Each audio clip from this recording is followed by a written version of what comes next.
guys, hello, welcome back to our channel. I am Priya. Me Ayushi, together we प्रियाशी। तो जी हम लोग फिर से आ गए हैं आप लोगों के लिए, आप लोगों की फेवरेट धुकर धुकर वाली वीडियो लेकर के। पर हमें पता है अभी आप लोग हमें बहुत गालियां देने वाले हो कि दीदी इतनी देर क्यों कर दी वीडियो लाने के लिए।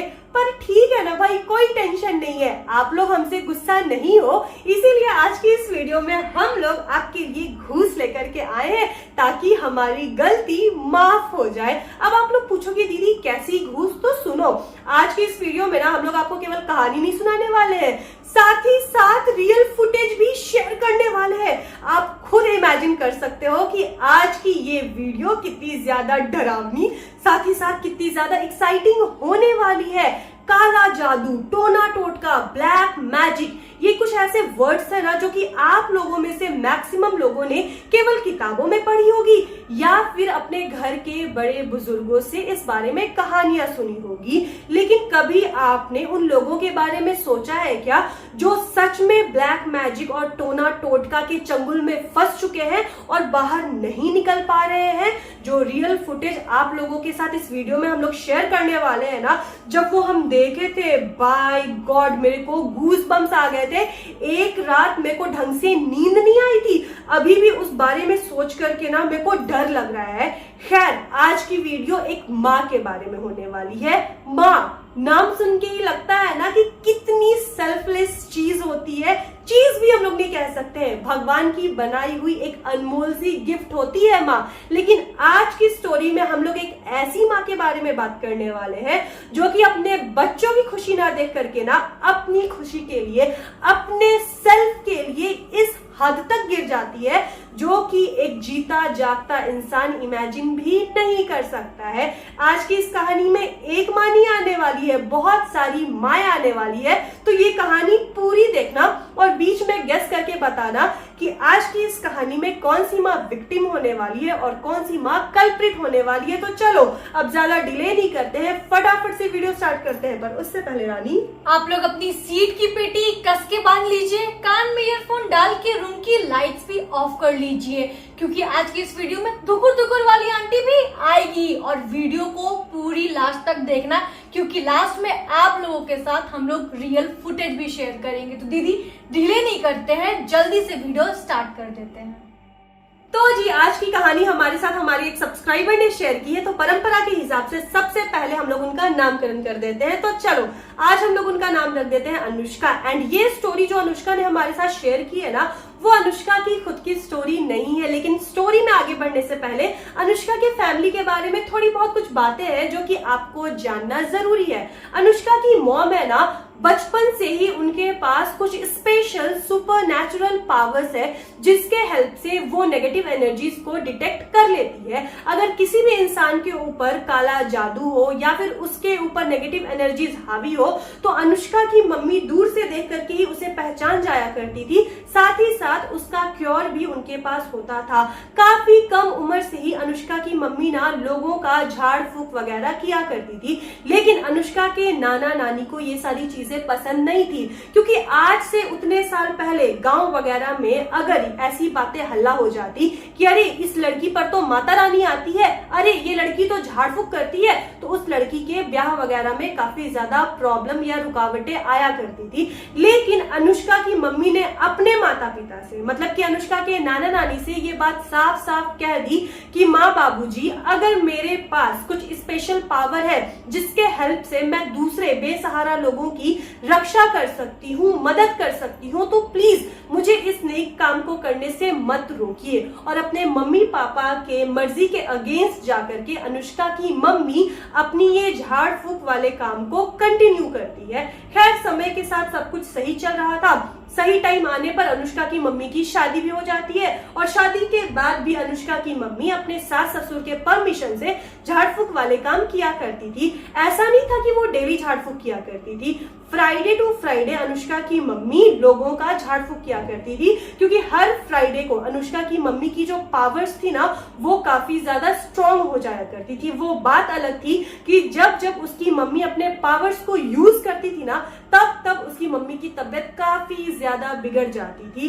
खैर, आज की ये जो स्टोरी हम लोग आपके साथ शेयर करने वाले हैं वो अनुष्का की मम्मी की स्टोरी नहीं है, पर अनुष्का की मम्मी की ही एक क्लाइंट की स्टोरी है जो कि काफी ज्यादा खौफनाक है। अनुष्का हमें बताती है कि दीदी, मैं तो आए दिन इन सारे केसेस को अपने आंखों से देखते रहती हूँ, लेकिन ये जो पर्टिकुलर केस है ना, ये आप लोग अपने बाकी सब्सक्राइबर्स को बताइए और रियल फुटेज भी शेयर करिए, ताकि लोगों के बीच में ना काला जादू, ब्लैक मैजिक और टोना टोटका के प्रति अवेयरनेस फैले, क्योंकि हमारे शहर में काफी सारे ऐसे लोग हैं जो कि इन सारी चीजों पर विश्वास नहीं करते हैं। आप विश्वास करो या फिर नहीं करो, कहीं ना कहीं हमारे आसपास ये चीजें आज भी एग्जिस्ट करती है।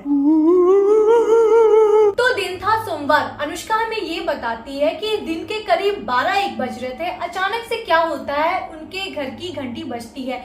जैसी अनुष्का बाहर का दरवाजा खोलने जाती है, वो क्या देखती है कि एक औरत अपने पति के साथ बाहर खड़ी है और उस औरत की जो हालत थी वो काफी ज्यादा बुरी थी। ऐसे दिखने में तो वो अच्छे घर की लग रही थी, लेकिन ऐसा लग रहा था ना कि उसे मानो कितने दिनों तक खाना ना मिला हो। उसने सही से अपने बाल भी नहीं बनाए थे और ना ही वो होश में लग रही थी और अच्छे से उसने साड़ी भी नहीं पहनी थी। उसे तो खड़े होने तक की ताकत नहीं थी। उसके पति ने उसको पकड़ कर रखा था। तब तक ना उसके पति ने अनुष्का को ये कहा कि बेटा, तुम्हारी मम्मी घर में है क्या, मुझे ना उनसे अर्जेंटली बात करनी है। तब तक अनुष्का ने कहा कि भैया, आज तो सोमवार का दिन है और आज मम्मी झाड़ फूक नहीं करती है, एक काम करना, आप फ्राइडे को आना। पर यहाँ पर उसके पति ने कहा कि प्लीज बेटा, मुझे तुम्हारी मम्मी से अर्जेंटली मिलना है, क्योंकि मेरी पत्नी की हालत काफी ज्यादा खराब है। चलो, वो जो औरत थी जिसकी हालत काफी ज्यादा खराब थी, उसका नाम हम लोग रेणुका रख देते हैं। अनुष्का ने जब रेणुका की इतनी बुरी हालत देखी, तब उन दोनों को अंदर आकर हॉल में बैठने को कहा। इसके बाद अनुष्का अंदर चल जाती है अपनी मम्मी को बुलाने के लिए और अंदर जाकर अपनी माँ को ये कहती है कि माँ देखो, बाहर ना एक औरत आई है जिसकी हालत काफी ज्यादा बुरी लग रही है, वो तो अपने होश में भी नहीं है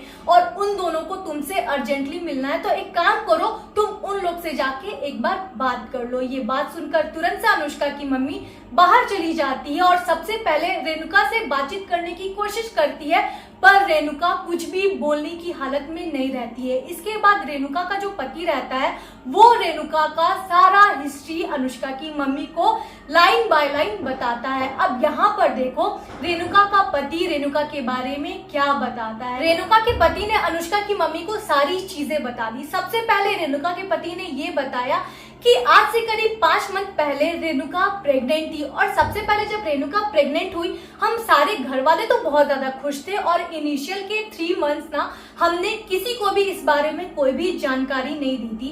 पर जब से रेणुका प्रेग्नेंट हुई ना, तब से बेचारी को पता नहीं काफी ज्यादा शारीरिक कष्ट झेलने पड़े थे, काफी ज्यादा इसे प्रॉब्लम्स आने लगी थी। लेकिन हम लोगों को क्या लगा कि प्रेगनेंसी के कारण इसे इतनी सारी कॉम्प्लिकेशंस आ रही होंगी, लेकिन शारीरिक कष्ट तो थे। लेकिन धीरे धीरे क्या होने लगा ना, अब रेणुका को मानसिक तकलीफ भी होने लगी थी।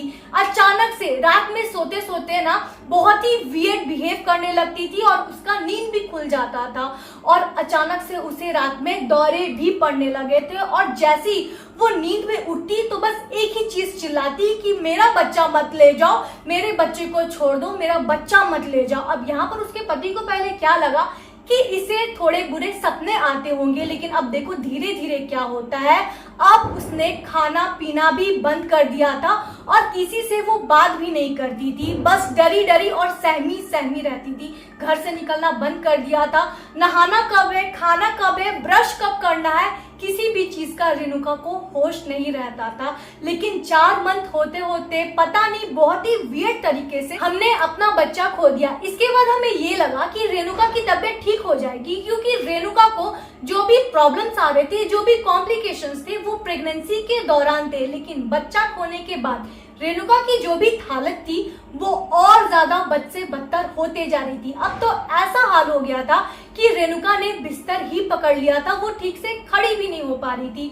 रेणुका के पति ने काफी डॉक्टर्स को भी दिखाया, लेकिन कोई भी दवाइयां रेणुका को असर नहीं कर रही थी। यहाँ पर रेणुका के पति ने लास्टली झाड़ फूक का सहारा लिया और अनुष्का की जो मम्मी थी उनका नाम उन्होंने काफी ज्यादा अपने एरिया में सुना था, इसलिए उन्होंने मदद के लिए अनुष्का की मम्मी के घर आए।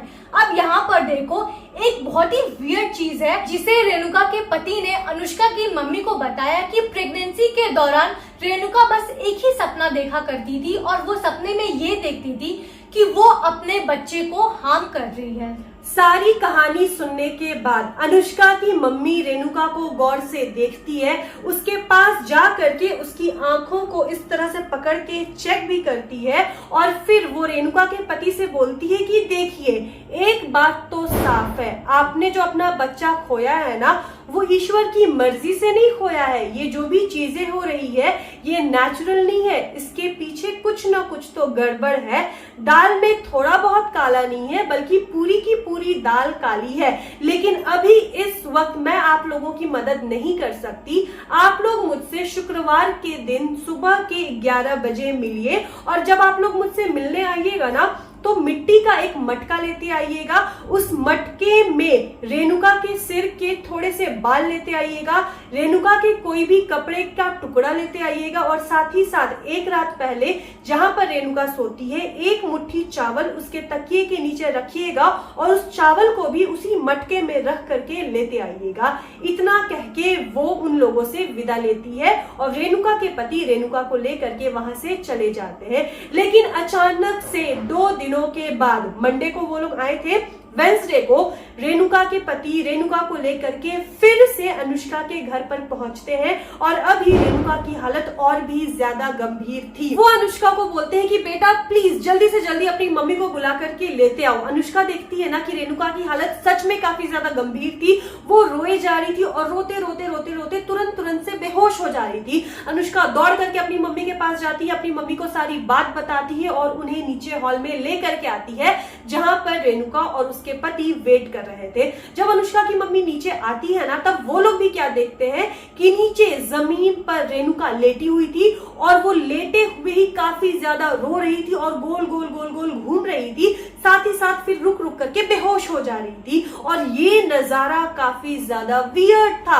यहाँ पर रेणुका के पति बताते हैं कि आपने हमें फ्राइडे को आने के लिए कहा था, लेकिन अचानक से इसकी तबीयत इतनी ज्यादा खराब हो गई कि हम लोग फ्राइडे तक वेट ही नहीं कर सकते हैं। जब से हम लोग आपसे मिल करके गए हैं ना, उसी दिन से इसकी हालत बहुत ही ज्यादा बिगड़ गई है।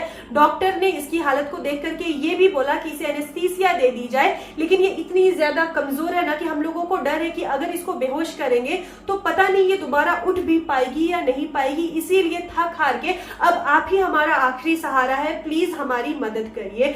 वैसे तो अनुष्का की मम्मी वेंसडे को झाड़ फूक वाला काम नहीं करती थी, लेकिन रेणुका की हालत इतनी ज्यादा खराब थी कि अगर इंस्टेंटली उसकी मदद नहीं की जाती ना, तो शायद रेणुका अपने जान से हाथ धो बैठती। खैर, यहाँ पर अनुष्का की मम्मी पूजा प्रारंभ करती है। अभी कुछ देर में हम लोग रियल फुटेज डालने वाले हैं। जो प्रोसेस है उसको हम लोग इलैबोरेट तो नहीं कर रहे, सोच कर भी ना मेरे को गूज बम्स आ रहे हैं। उस वीडियो को आप लोग देखना, आपके भी गूज बम्स आएंगे। बैकग्राउंड में माता रानी के भजन को चला दिया गया है और किस तरीके से माता रानी अनुष्का की मम्मी के बॉडी पर आती है और किस तरीके से अनुष्का की मम्मी यहाँ पर ब्लैक मैजिक या फिर जो भी टोना टोटका था ना, उसको दूर करती है। अभी आप लोग स्क्रीन पर देखो।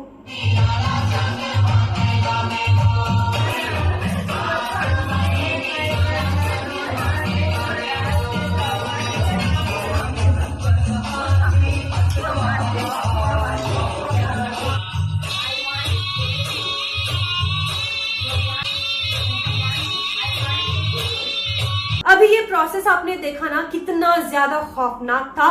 ज्यादा लंबी वीडियो तो हम लोग नहीं डाल सकते, लेकिन फिर भी ये जो प्रोसेस हो रही थी तब हमें अनुष्का ने बताया कि रेणुका के पति से जो भी चीजें लाने को कहा गया था ना, मटका, उसमें रेणुका के बाल, रेणुका के कपड़े और मुट्ठी भर चावल, उसके पति हड़बड़ी में लेकर के नहीं आए थे, जिस कारण से प्रोसेस को कंप्लीट होने में काफी ज्यादा मुश्किलें आई थी। खैर, वहीं पर नया मटका खरीदा गया। जो साड़ी रेणुका ने पहनी थी ना, उसी साड़ी को कैंची से काट करके मटके में डाला गया, उसके बाल काट करके मटके में डाला गया। चावल तो थी नहीं, लेकिन इतनी चीजों से ही काम निपटाया गया। और जब पूरा प्रोसेस हो जाता है, प्रोसेस होने में तकरीबन 3 से 4 घंटे का समय लगता है, रेणुका को थोड़ा आराम मिलता है और वो बेचारी वहीं पर बेहोश हो जाती है। तब तब उसकी मम्मी रेणुका के पति को बताती है कि ये तो साफ साफ दिख रहा है कि रेणुका के ऊपर किसी ने बहुत ही भयंकर काला जादू किया है, और ये काला जादू करने वाला कोई दूर का व्यक्ति नहीं है बल्कि आपके परिवार का ही कोई बहुत ही ज्यादा करीबी व्यक्ति है। और ये जो मटका है ना, जिसमें रेणुका के सर के बाल है, रेणुका के कपड़े हैं, इस मटके में वो ताकत है जो किसी की भी जिंदगी खराब कर सकती है। अगर आप कहोगे तो पनिशमेंट के तौर पे इस मटके में जो भी काला जादू का असर है, जो कि अभी रेणुका के बॉडी पर था, ये हम लोग उसी इंसान को भेज देंगे, उसी को रिटर्न करेंगे ना जिसने रेणुका के ऊपर काला जादू किया था। या दूसरा तरीका ये है कि इस मटके को हम लोग अच्छे से पैक कर दे रहे हैं, आप जाइए और इसे किसी नदी में डाल दीजिए ताकि ये जीते जागते इंसानों की पहुंच से दूर हो जाए, क्योंकि ये मटका अपने में ही काफी ज्यादा खतरनाक है। यहाँ पर रेणुका के पति ने दूसरा रास्ता नहीं अपनाया, उन्होंने पहला रास्ता चुना। उन्होंने कहा कि मेरी पत्नी ने 5 महीने तक जिंदगी और मौत के बीच में लड़ाई लड़ी है। आज मेरी पत्नी की ये हालत है ना, जिस किसी इंसान ने भी उसकी ये हालत की है वो इंसान पनिशमेंट डिजर्व करता है। आज उसने मेरी पत्नी के साथ गलत किया है, कल वो किसी और के साथ गलत करेगा। इससे बढ़िया है कि आप उसकी ये असर उसके ऊपर ही रिटर्न कर दीजिए, और उसके बाद आगे की प्रोसेस होती है। ये आगे की प्रोसेस अनुष्का की मम्मी करती है, जिससे कि जो भी काला जादू का असर था ना, जिसने किया था, वो उसके पास ही लौट करके जाने वाला था, और प्रोसेस काफी अच्छे से सक्सेसफुल भी हो जाता है। लेकिन आगे कुछ ऐसा होने वाला था ना, जो सुन करके आपके पैरों के तली से जमीन खिसक जाएगी। अब धीरे धीरे रेणुका की हालत में सुधार आने लगा था, लेकिन अब देखो हफ्ते भर के अंदर क्या होता है। अचानक से रेणुका के मायके से उसकी मम्मी का फोन आता है, और जैसे ही रेणुका फोन रिसीव करती है, उसकी मम्मी ना काफी ज्यादा टेंशन में थी और काफी पैनिक साउंड कर रही थी। जैसे ही रेणुका ने पूछा कि मम्मी क्या बात है, उसकी मम्मी ने ना ये कहा कि बेटा देखो, पता नहीं हमारे घर को किसकी नजर लग गई है। अभी हम काफी ज्यादा टेंशन पे थे क्योंकि मेरी बेटी की तबीयत इतनी ज्यादा खराब थी। अब कुछ दिन से क्या हो रहा है ना कि तुम्हारी भाभी की भी तबीयत काफी ज्यादा खराब हो गई है, और जो भी लक्षण तुम्हारे थे ना, सेम लक्षण तुम्हारी भाभी को भी आ रहे हैं, और बुरे बुरे सपने उसे भी रात में दिखाई दे रहे हैं। जैसे ही रेणुका ने ना अपनी मम्मी से ये बात सुनी, उसका दिमाग खिसक सा गया। वो ये टेंशन में आ गई कि ये जो भी चीज हम फेस किए हैं, उसके पीछे कहीं ना कहीं मेरी भाभी का तो हाथ नहीं है। वो काफी ज्यादा ना टेंशन में थी, और उसे ना इन सारी बातों पे भरोसा भी नहीं हो रहा था, क्योंकि रेणुका की जो भाभी थी वो रेणुका को अपनी सगी बहन जैसा मानती थी। इसलिए वो इस बारे में विश्वास नहीं कर पा रही थी कि आखिर मेरी अपनी ही भाभी मेरे साथ ऐसा कैसे कर सकती। लेकिन जैसे ही रेणुका ने सारी बातें अपनी पति को बताई, उसके पति ने ये कहा कि शायद हो सकता है तुम्हारी भाभी के मन में जलन पैदा हो गई थी, क्योंकि शादी के 6-7 साल बाद भी तुम्हारी भाभी को कोई भी बच्चा नहीं हो रहा था, और यहाँ पर देखो हमारा शादी के साल भर बाद ही बच्चा होने वाला था, जिसके कारण जलन से तुम्हारी भाभी ने हमसे हमारा बच्चा छीन लिया। लेकिन फिर भी रेणुका को कहीं ना कहीं अपने पति के बातों पर भरोसा नहीं हो रहा था। उसने क्या किया, दोबारा से अपनी माँ को कॉल लगाया और सारी बातें अपनी माँ को बताई। लेकिन यहाँ पर उसकी माँ को भी रेणुका की बातों पर विश्वास नहीं हो रहा था। उसने रेणुका को ये कहा कि तुम अपनी भाभी को नहीं जानती क्या कि वो सपने में भी ऐसा गलत काम नहीं कर सकती। पक्का तुम्हारे पीछे और तुम्हारी भाभी के पीछे ना किसी तीसरे इंसान का हाथ तो है ही। लेकिन यहाँ पर रेणुका ने फिर से अपनी माँ को समझाया कि देखो माँ, ये जो भी काला जादू है ना, हमने ना उसे रिटर्न कर दिया था, और जो भी लक्षण है वो भाभी को आ रहे हैं। अगर तुम्हें हमारी बातों पर भरोसा नहीं है तो एक काम करो, तुम भाभी को ना यहाँ लेके आ जाओ, हम लोग वहीं पर दोबारा से चल जाएंगे। फिर देखो सबके सामने दूध का दूध और पानी का पानी हो जाएगा। यहाँ पर रेणुका की माँ को रेणुका की बातों पर बिल्कुल भरोसा नहीं था। उन्हें अपनी बहू पर पूरा भरोसा था, और वो अपनी बहू को ऐसा कुछ भी नहीं बताती है, और धोखे से बस ये बोलती है कि चलो हम लोग झाड़ फूक वाले के पास जाते हैं, जहाँ पर रेणुका का इलाज हुआ था वहां चलेंगे तो शायद तुम्हें भी तुम्हारे कष्ट से मुक्ति मिलेगी। और भाभी को वहीं अनुष्का के घर पर ले जाती है। जब भाभी अनुष्का के घर पर पहुंचती है और अनुष्का की मम्मी जब भाभी से बात करती है ना, तब कुछ ऐसे ऐसे नए खुलासे सामने आते हैं ना, जो कि शायद वहां पर मौजूद किसी भी इंसान ने नहीं सोचा था। जब यहाँ पर अनुष्का की मम्मी रेणुका के भाभी के हाथ को पकड़ती है और ध्यान लगाने की कोशिश करती है, उन्हें एक ही चीज ध्यान में दिखाई देती है और उन्हें दिखाई देता है सौंठ के लड्डू। और फिर वो बोलती है कि सौंठ के लड्डू का आप लोगों से क्या ताल्लुकात है। तब रेणुका की भाभी बताती है कि सौंठ के लड्डू तो मैंने रेणुका को खिलाए थे जब रेणुका प्रेग्नेंट थी, क्योंकि ये ना प्रेग्नेंट लेडी के हेल्थ के लिए काफी ज्यादा अच्छा होता है। तब अनुष्का की मम्मी बोलती है रेणुका के ऊपर जो भी काला जादू किया गया था ना, वो मीडियम वही सौंठ का लड्डू था। उसी सौंठ के लड्डू में कुछ मिलाया गया था और वही सौंठ का लड्डू जब से रेणुका खाई थी उसकी हालत खराब हो चुकी थी। अब यहाँ पर शक की सुई सीधी सीधी सी जा रही थी भाभी के ऊपर। भाभी ने कहा कि नहीं, मैंने कुछ भी नहीं किया, रेणुका मेरी छोटी बहन की तरह है और मैं रेणुका को आज से नहीं जानती। मैं अपने बुरे से बुरे सपने में भी रेणुका के साथ ऐसा करने का सोच भी नहीं सकती। तब यहाँ पर सब लोग वापस से ये क्वेश्चन करते हैं कि आखिर उस सौंठ के लड्डू को बनाया किसने था। तब भाभी बोलती है कि सौंठ के लड्डू को मैंने नहीं बनाया था, सौंठ के लड्डू मेरी माँ ने बना करके रेणुका के लिए भेजा था और मुझे कहा था कि रेणुका को खिला देना, और जैसा कि मेरी माँ ने कहा था मैंने रेणुका को वो सौंठ के लड्डू खिला दिए।